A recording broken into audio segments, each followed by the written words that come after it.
Technology ने हमारी जिंदगी को आसान बनाया है तो कई खतरे भी पैदा किए हैं। कुछ ऐसा ही मानना है पश्चिमी देशों का, जिन्हें आशंका है कि टिकटॉक ऐप के जरिए चुराई जा सकती हैं अहम जानकारियां। लेकिन क्या है इस आशंका का आधार और क्या है ये पूरा मामला? कवर स्टोरी में आज इसी की चर्चा।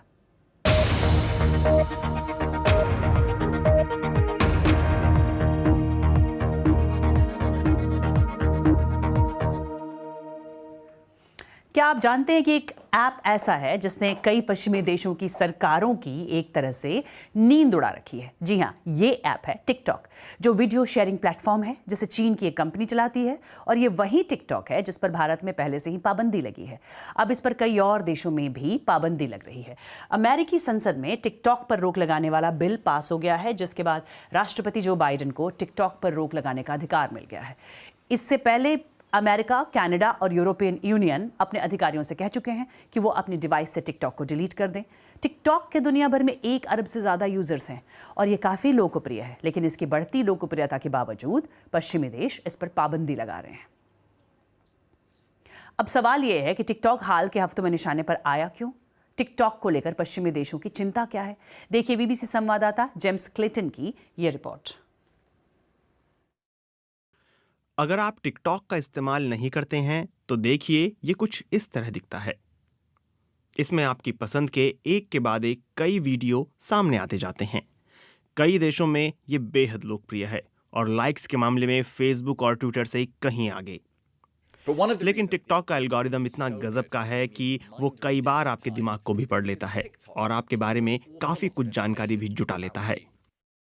टिकटॉक आपका आईपी एड्रेस, डिवाइस की जानकारी और इस्तेमाल की जानकारी सब जुटा लेता है। उसे पता चल जाता है कि आपके पास कौन सा मोबाइल है, किसका नेटवर्क है, ऑपरेटिंग सिस्टम कौन सा है, आपकी लोकेशन क्या है, फाइल नेम्स क्या हैं और किस किस ऐप का आप इस्तेमाल कर रहे हैं। ये आपका बायोमेट्रिक डेटा भी जुटा सकता है। टिकटॉक आपसे जो डेटा लेता है वो काफ़ी हद तक वैसा ही है जैसा कि फेसबुक और ट्विटर जैसी बड़ी टेक कंपनियां आपसे लेती हैं। ये तमाम ऐप्स मुफ्त हैं। वो आपके बारे में अधिक से अधिक जानकारी लेना चाहते हैं ताकि आपको उसी हिसाब से विज्ञापन दिखा सकें। समस्या ये है कि टिकटॉक पर कई पश्चिमी सरकारों को भरोसा नहीं है। टिकटॉक की मालिक चीन की एक कंपनी है जिसका नाम है बाइट डांस। अमेरिका और दूसरे देशों की सबसे बड़ी चिंता ये है कि टिकटॉक का सारा डेटा चीन की सरकार तक पहुंच सकता है। टिकटॉक इस तरह से काम करता है कि आप इसे अपने फ़ोन, अपनी डिवाइस पर डाउनलोड करते हैं और आपको पता नहीं होता कि इसमें है क्या। हालांकि ये ऐप स्टोर के ज़रिए ही मिलता है, लेकिन 2 दिन बाद कंपनी इस ऐप में कुछ भी भेज सकती है। तो हो सकता है कि आप कुछ ऐसा डाउनलोड कर रहे हों जिससे आपकी जासूसी की जा सके। टिकटॉक पर सबसे पहले डोनाल्ड ट्रंप ने निशाना साधा। 3 साल पहले वो अमेरिका में इसे बैन करने के बेहद करीब पहुंच गए थे। लेकिन टिकटॉक की चिंता बाद में तब और बढ़ गई जब जो बाइडेन प्रशासन ने भी उसके खिलाफ रुख अख्तियार कर लिया और पिछले ही हफ्ते यूरोपियन कमीशन ने अपने स्टाफ के लिए टिकटॉक को बैन कर दिया।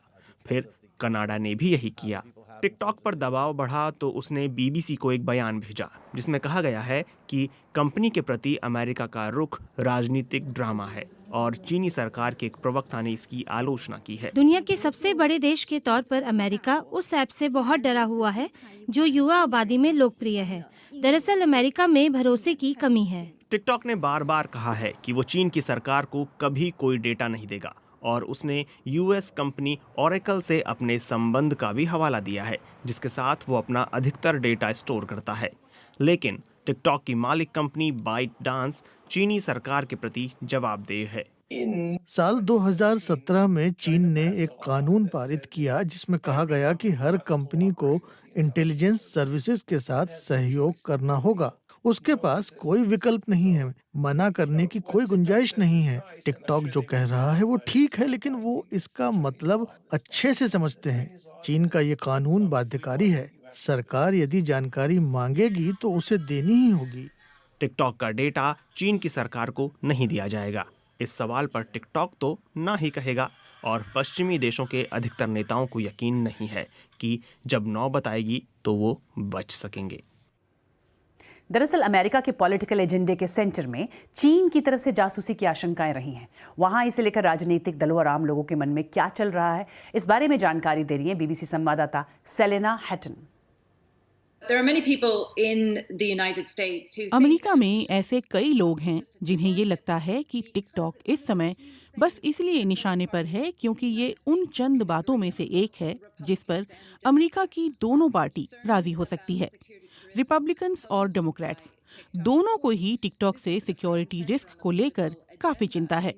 इसमें संदेह नहीं कि चीन के जासूसी गुब्बारे वाले मामले के बाद वॉशिंगटन में इस समय यही सबसे बड़ा पॉलिटिकल एजेंडा है। इतना ही नहीं, कई लोग चीन के खतरे के बारे में भी बात कर रहे हैं और ऐसा लगता है कि अब अगला एजेंडा टिकटॉक ही होने वाला है। ये सिर्फ अमेरिकी प्रशासन की बात नहीं है।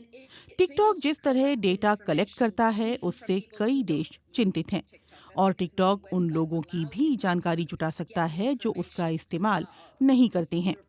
ऐसा इसलिए क्योंकि कई वेबसाइट्स एक तरह से पिछले दरवाजे से जानकारी जुटाने के लिए टिकटॉक को इजाजत दे देती हैं। चिंता इसलिए भी है क्योंकि टिकटॉक ने अतीत में ये स्वीकार किया है कि उसने पर्सनल इंफॉर्मेशन जुटाई है। साल 2022 में यही हुआ था जब टिकटॉक के अमेरिका और चीन में दो कर्मचारियों ने कंपनी छोड़ने के बाद ये बताया था कि उन्होंने लोगों की निजी जानकारी जुटाई थी, जिनमें 2 पत्रकार भी थे, जिनके बारे में कंपनी को लगता था कि लीक होकर जानकारी उन तक पहुंच रही है। दूसरी चिंता इस बात को लेकर भी है कि टिकटॉक क्या दिखा रहा है, क्या नहीं दिखा रहा है। ये वो चिंताएं हैं जो अमेरिका में ही नहीं बल्कि हर जगह हैं। not just in the United States but elsewhere. और आइए एक नज़र कुछ ऐसे ही देशों पर जहां टिकटॉक को पहले से ही बैन किया जा चुका है। और सबसे पहले बात भारत की, जिसने प्राइवेसी और सुरक्षा चिंता की वजह से गलवान में भारत और चीन के सैनिकों की झड़प के बाद साल 2020 में टिकटॉक और कुछ अन्य चाइनीज ऐप्स के इस्तेमाल पर पाबंदी लगा दी थी। और टिकटॉक पर पाबंदी लगाने वालों में पाकिस्तान भी शामिल है।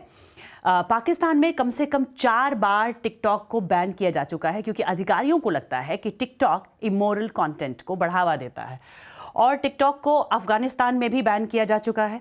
तालिबान नेताओं का कहना है कि वो टिकटॉक को बैन करके युवाओं को गुमराह होने से बचा रहे हैं। और पिछले साल दिसंबर में ही ताइवान ने टिकटॉक के इस्तेमाल पर रोक लगा दी थी क्योंकि FBI ने इसे नेशनल सिक्योरिटी के लिए खतरा बताया था।